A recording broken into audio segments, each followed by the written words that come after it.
Les partenariats entre les milieux professionnels, chez nous, les mutuelles d'assurance, les collectivités et puis la vie du territoire et l'université, pour moi, sont déterminants en matière de développement.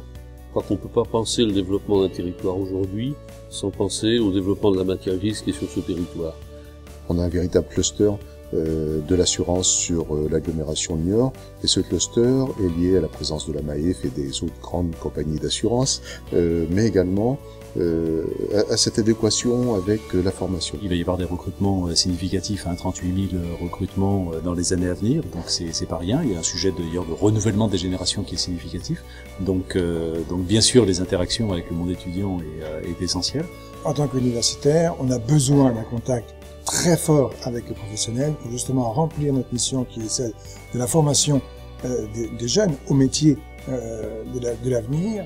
Les étudiants ont un regard académique que l'on a beaucoup moins quand on est un praticien. À l'inverse, je pense que ça peut être intéressant pour eux d'avoir le regard de professionnels du métier auquel ils aspirent. Donc ce sont des échanges qui sont toujours très intéressants. C'est extrêmement important, ce qu'ont dit les intervenants ce matin, c'est qu'on va vers une évolution des métiers. Les métiers d'hier ne sont passés, les métiers d'aujourd'hui ne seront pas ceux de demain.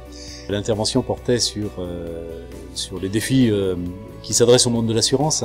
D'abord, ce qu'on appelle souvent la commoditisation du marché, c'est-à-dire une sorte de banalisation du marché de l'assurance, dans lequel le produit d'assurance devient un bien de consommation courante. Et puis, bien sûr, le deuxième grand défi considérable qui s'adresse à nous et que tout le monde a à l'esprit, c'est naturellement la digitalisation. Je pense que l'intervention de Monsieur Demurger a été très intéressante, notamment du fait de l'évolution de notre société quant au big data, la digitalisation.